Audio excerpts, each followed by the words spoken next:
धनतेरस के दिन जहां श्री गणेश और लक्ष्मी जी साथ ही भगवान धन्वंतरी की पूजा का विधान है, वहीं यमराज की पूजा का भी विशेष नियम है। लेकिन क्या आप जानते हैं कि धनतेरस के दिन यमराज की पूजा क्यों करते हैं और इसकी शुरुआत कैसे हुई? साथ ही यम देवता यानी कि यमराज के लिए किए जाने वाले दीपदान के नियम क्या हैं? अगर नहीं जानते तो आज इस वीडियो में हम इसी विषय में बात करेंगे।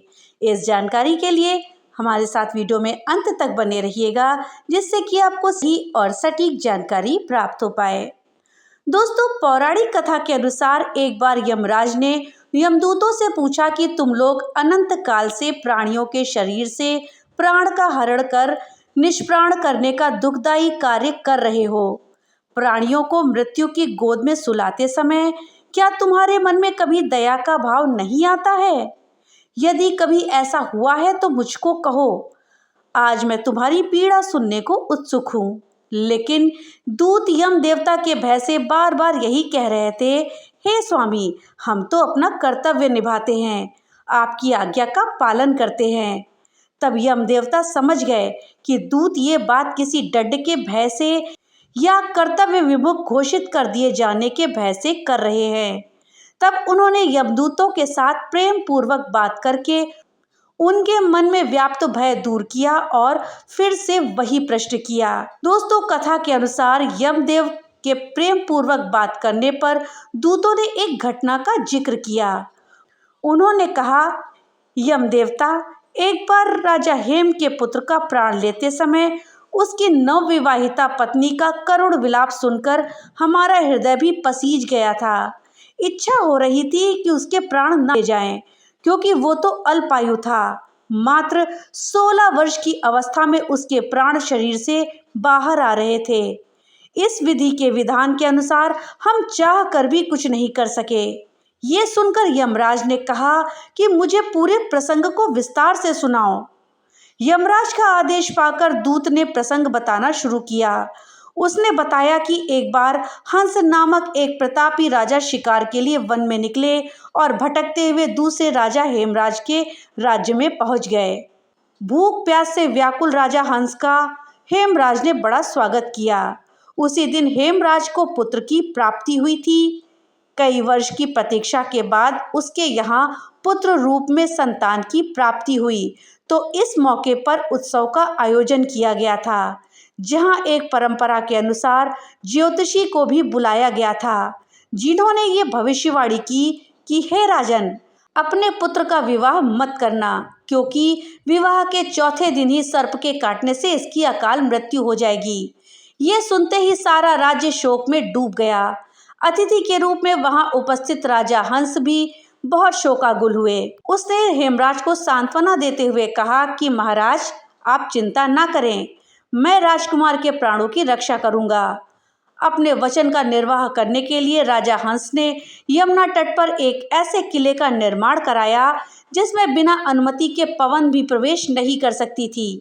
उसी किले में सुरक्षा के बीच राजकुमार तरुण हुआ।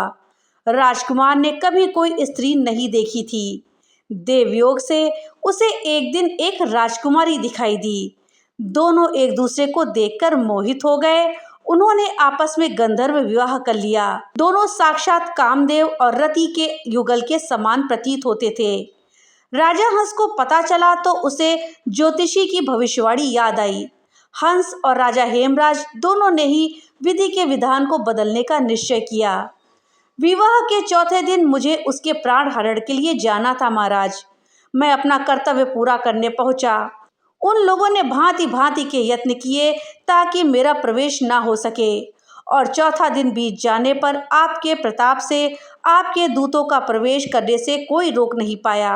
दूत ने कहा, मैंने उसके प्राण हर लिए। जहां कुछ पल पूर्व तक उत्सव का वातावरण था, वहां चीख पुकार मच गई। नवविवाहिता राजकुमारी तो ऐसा दारुण विलाप कर रही थी कि मेरा कठोर मन भी उसे सुनकर विचलित हो गया। महाराज, मैं स्वयं भी रोने लगा, परंतु कर्तव्य की डोर से बंधा होने के कारण मैं विवश होकर वहां से उसके प्राण लेकर चला आया। इतनी कथा सुनाकर यमदूत चुप हो गया। वो एकदम शांत हो गया। स्वयं यमराज भी इसे सुनकर भावुक हो गए। कुछ देर चुप रहने के बाद बोले, तुम्हारी इस करुण कथा को सुनकर मैं भी विचलित हो गया हूँ, पर क्या करूँ? विधाता ने मुझे यही उत्तरदायित्व सौंपा है। विधि के विधान की रक्षा के लिए हमें ये कार्य करना ही होता है, अन्यथा पृथ्वी पर असंतुलन हो जाएगा। ये सुनकर दूत ने साहस करके पूछा, महाराज, आपकी बात सर्वथा सत्य है। अगर प्राणियों के प्राण ना हरे गए तो पृथ्वी पर स्थान ही नहीं बच पाएगा, उसकी संपदा एक दिन में ही समाप्त हो जाएगी।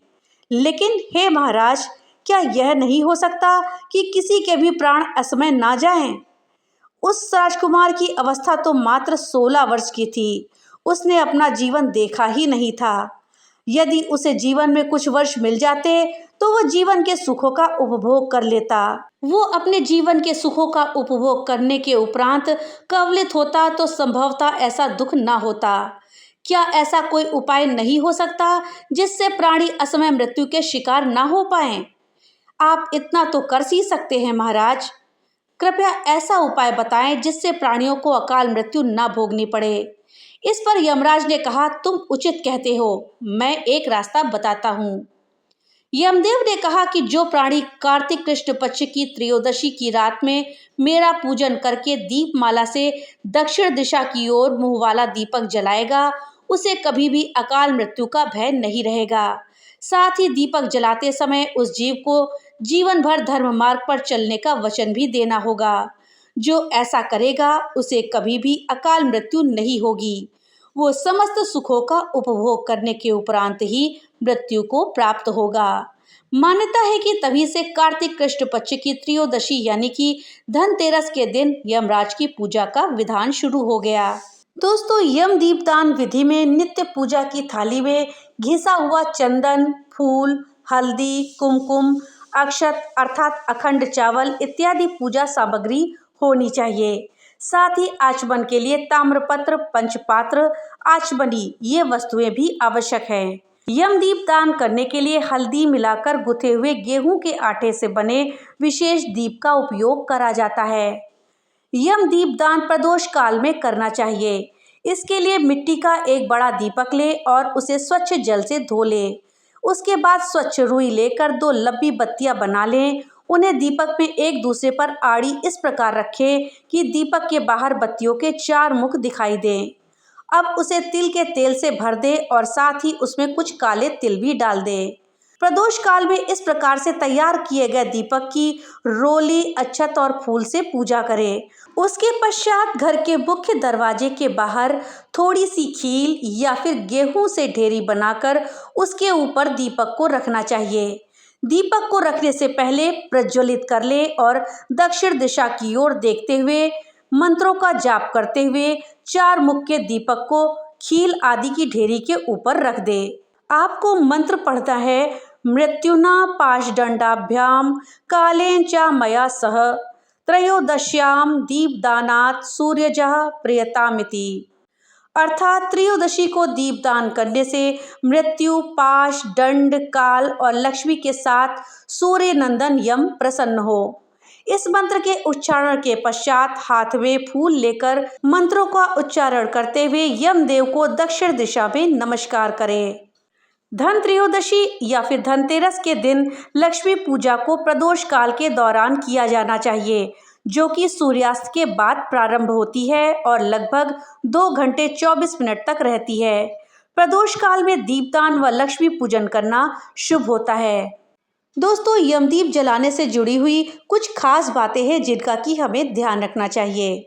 दोस्तों, यमदीप जलाने से अकाल मृत्यु का भय दूर होता है, घर में सुख शांति आती है।